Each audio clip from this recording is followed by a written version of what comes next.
great hall of the Zorian Empire was filled with glowing blue light. Rows of alien leaders sat around a massive crystal table, their faces cold and proud.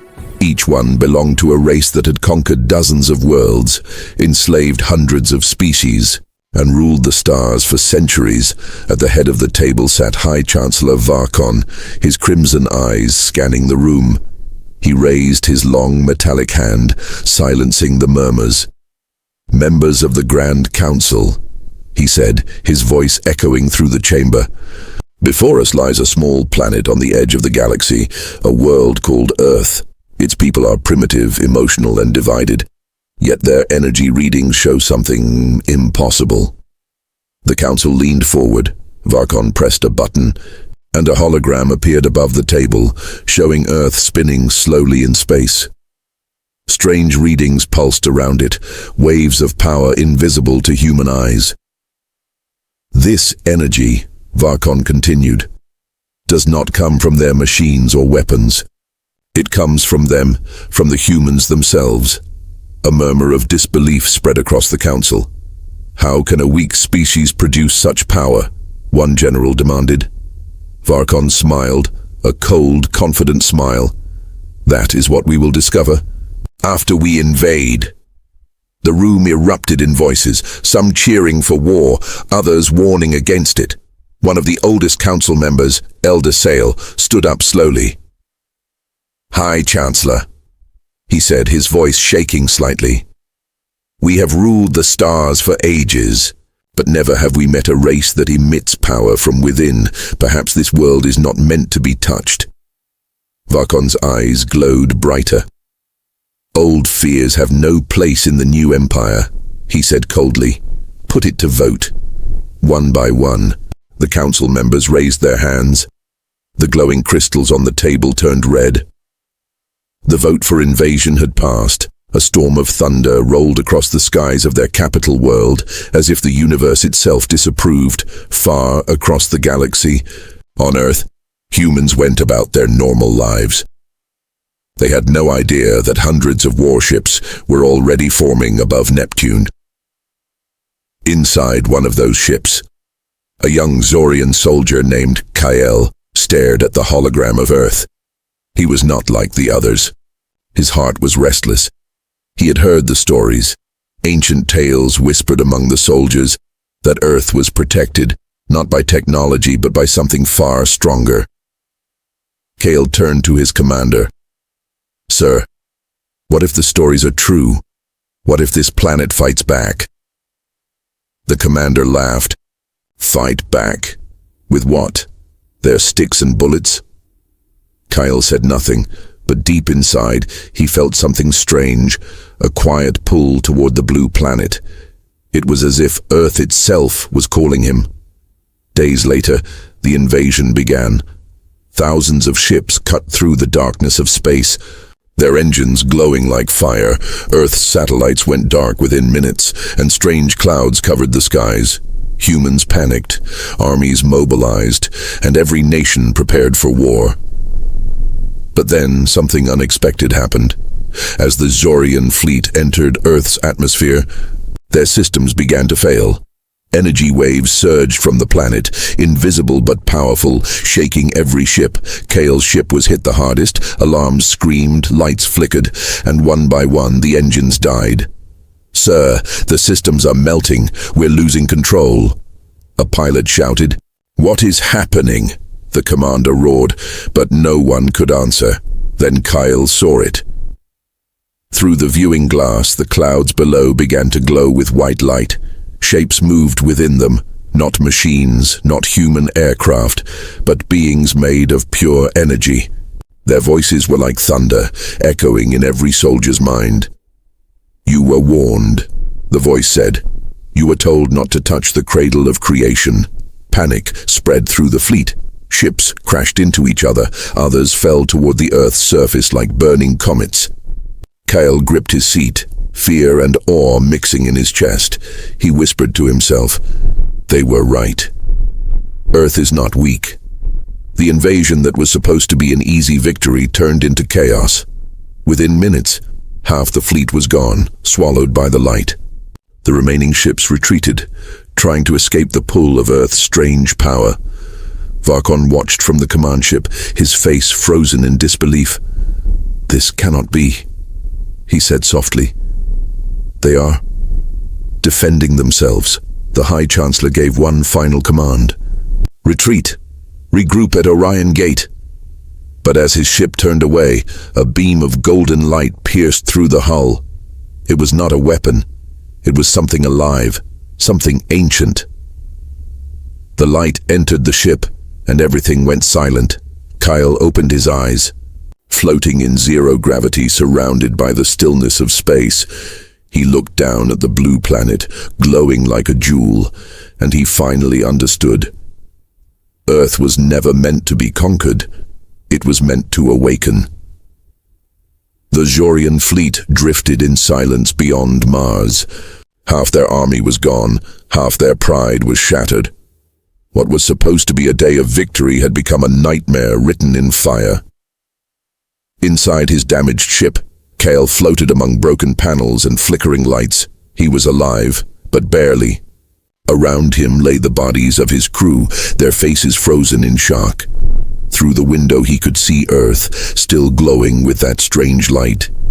It was calm now, almost peaceful, as if nothing had ever happened. A message buzzed through the intercom. "This is Command Ship Varkon 1. All survivors report to Orion Gate. We are retreating." Kale looked at the transmission device, then back at Earth. He couldn't turn away. Something inside him refused to leave. Meanwhile, on Earth, the world was in shock. News networks were in chaos, showing burning skies and falling ships. Governments had no answers, scientists had no explanations. Yet in every corner of the planet, ordinary people reported the same thing. They had felt something, a warm energy, a pulse from deep within the Earth itself, a voice saying, "You are not alone." At the United Nations, world leaders met in secret. For the first time in history, human nations stopped arguing and started listening. They knew someone, or something, had saved them. But they did not understand how. Dr. Elena Hayes, an astrophysicist, spoke to the assembly. "The energy we detected did not come from any weapon we own. It came from beneath the Earth's crust, like a heartbeat." The room fell silent. "What if," she continued softly, "our planet is alive in ways we cannot yet measure?" Far beyond them, Kyle was still watching. He repaired his small shuttle with what power remained, then made a choice that would brand him a traitor. He turned the ship back toward Earth. As he entered the atmosphere, the light from below welcomed him instead of attacking. It was as if the planet recognized his change of heart. His ship crashed into the Pacific Ocean, and for hours he drifted unconscious. When Kale woke, he was on a beach. The sky was clear, and a group of humans stood around him, holding weapons but not firing. One of them stepped forward, a young woman with calm eyes wearing a white lab coat. "I'm Dr. Elena Hayes," she said, "and you're the first one of them we've found alive." Kyle raised his hands. "I didn't come to fight," he said slowly. "I came to understand." His voice was rough but honest. The humans looked at each other in confusion, then lowered their guns. Days passed, and Kyle was kept in a secure research base deep underground. Eleanor visited every day, asking questions about his people, their technology, their reason for invasion. Kyle answered what he could, but most of the time, he asked questions instead. "How do you create such power without machines?" he would say. Elena smiled softly. "We don't create it, Kyle. We just live here. The Earth protects its own." That night, Kyle dreamed of light again. He saw a massive tree of energy growing from the core of the planet. Its roots spreading through oceans and mountains. A voice whispered to him, "Every world is alive, but few remember. Tell them what you saw." On the Zorian homeworld, High Chancellor Varkon was furious. His empire was broken, his council in disgrace. "Our ships were destroyed by light. Our technology failed, and you expect me to believe in legends? He shouted at his scientists. But one advisor spoke up quietly. My lord, our ancient records mention a world of origin, a seed planet from which life first spread through the stars. Perhaps Earth is that place. Varkon turned slowly, eyes burning. If that's true, he said, then we must own it, or destroy it completely. Back on Earth, Elena noticed something strange. Kyle's body was changing. His skin glowed faintly in the dark. The energy of Earth was flowing into him, transforming his cells. He could feel it too, a warmth that was not alien but familiar. He looked at his hands, and for the first time in his life, he felt human. Elena, he said one morning, your planet is trying to speak through me. Before she could ask how, alarms blared through the facility. The sky above the base lit up once again. New Zorian ships had arrived, bigger and deadlier than before. This time, they weren't coming to study. They were coming to erase.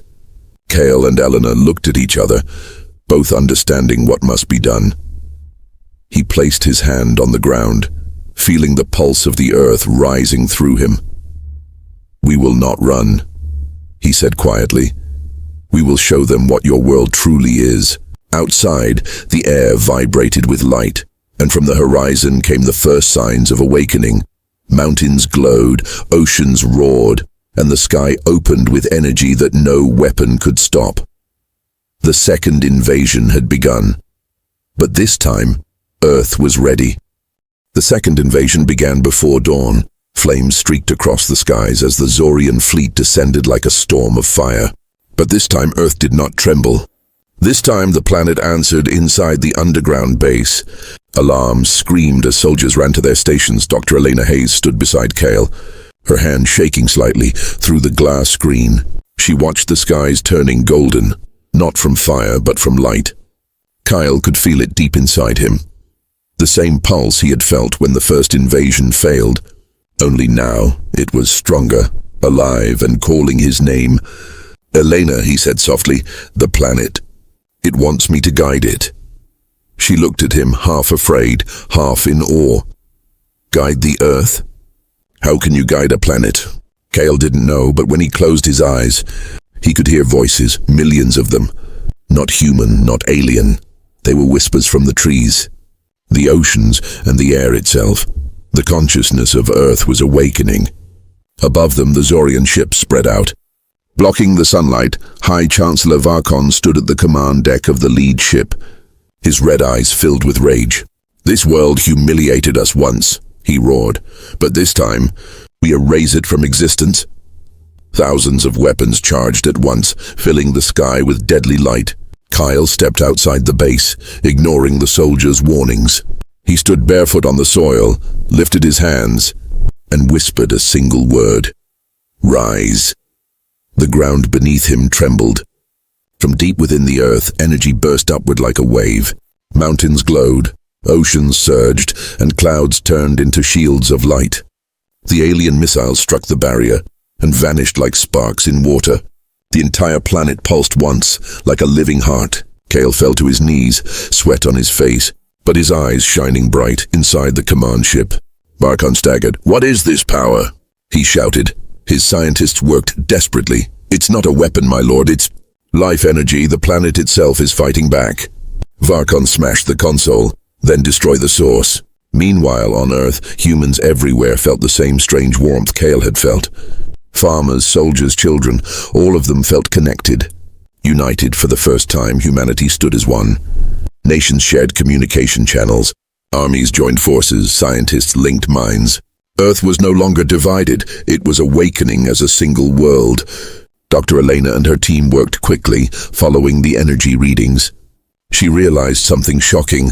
Kyle was becoming a bridge between the planet and its people.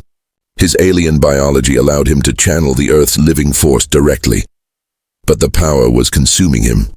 Elena, he whispered weakly, if I fall, don't stop it. Let the Earth finish what it started. Tears filled her eyes. No, Kale, there must be another way. In orbit, the Zorian fleet launched its final weapon, the Planet Breaker. A massive sphere of dark matter capable of splitting moons in half. Varkon smiled coldly.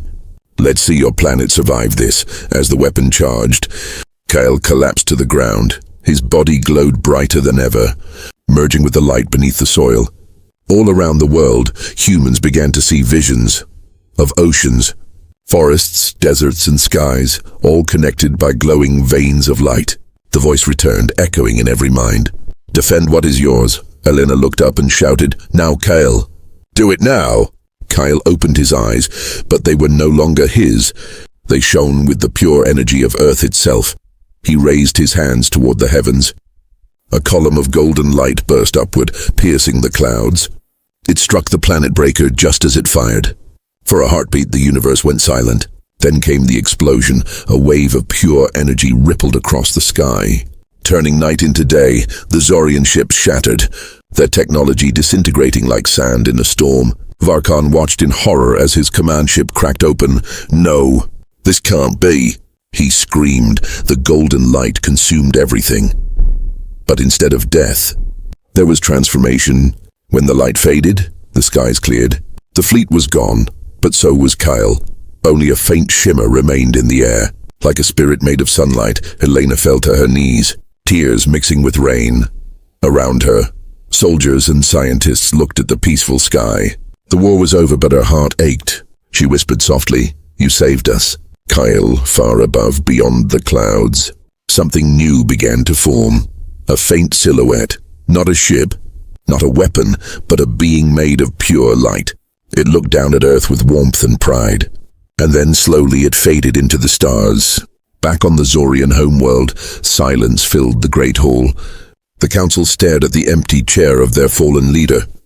Elder Sale finally spoke, his voice calm and heavy. You see now, he said, some worlds are not meant to be conquered, only respected. No one argued. The empire that once ruled galaxies now bowed its head in shame. But far away in the blue glow of the distant planet, the story was not over, for something ancient had awakened, and it had just begun to remember its true power. Weeks passed after the great battle. Earth was quiet again. But the world was no longer the same.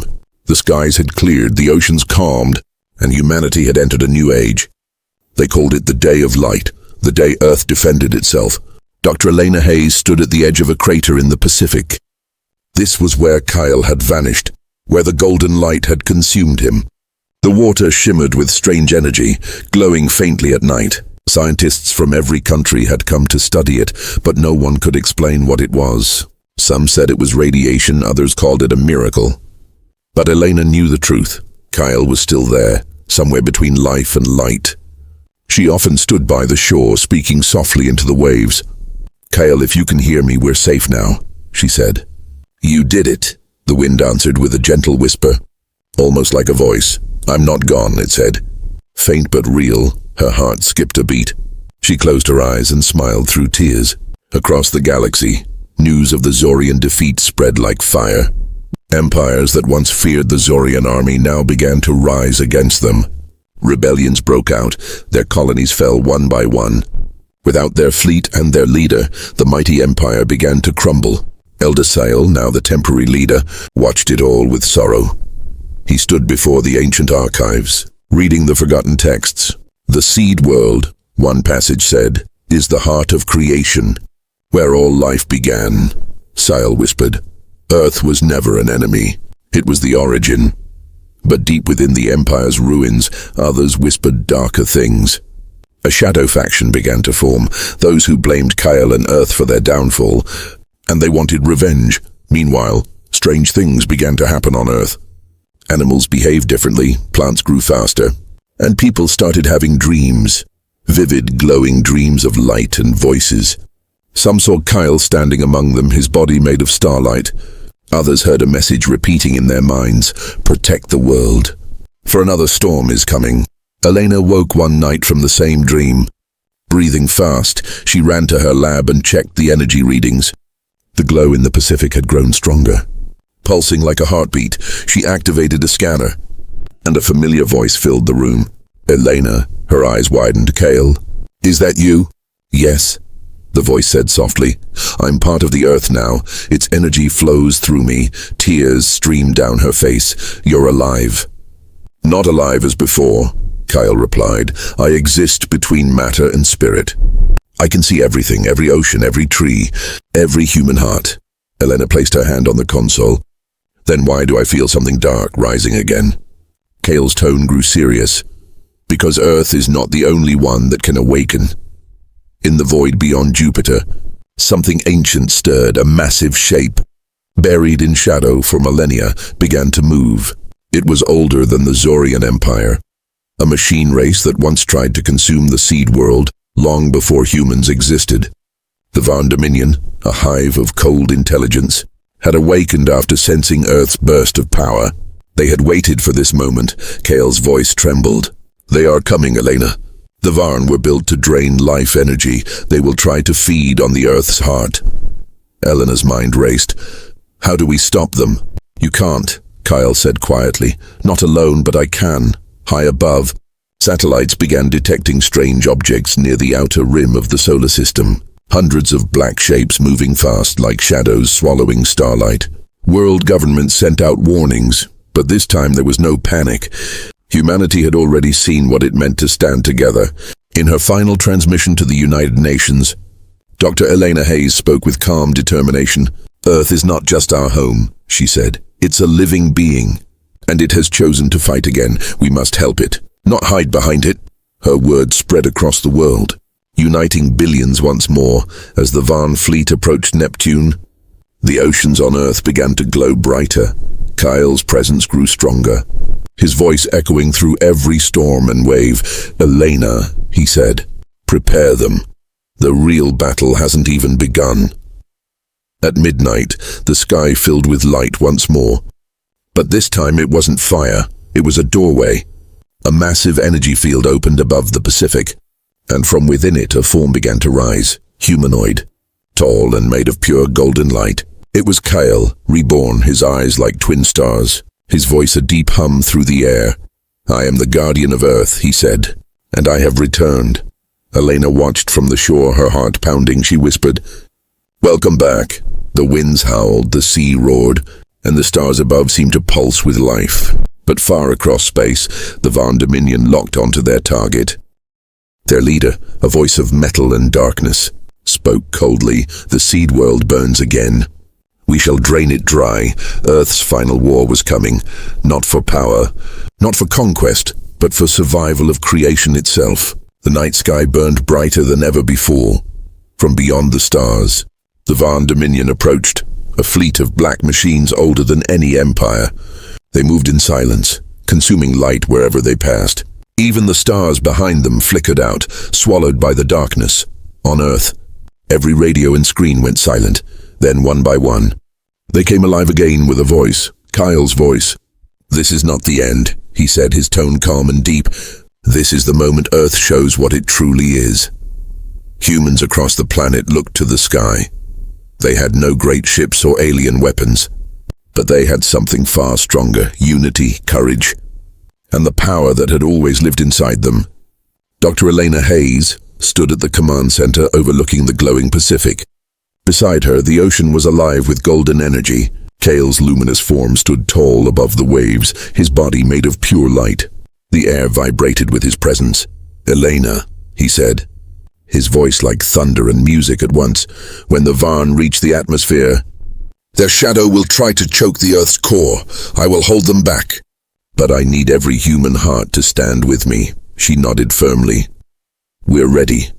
From every nation, every city and every corner of the world, people gathered, not to flee but to fight. They didn't hold guns or rockets. They stood hand in hand, eyes closed, feeling the heartbeat of the planet beneath their feet. The same energy that had once destroyed the invaders now pulsed through them. Earth was alive, and now so were its people high above. The Varn fleet entered orbit. Their leader, a cold metallic being known as the Prime Node, scanned the world below. So much life, it said, voice echoing like static, so much power to consume. Kyle looked up at the dark sky. You will consume nothing, he replied.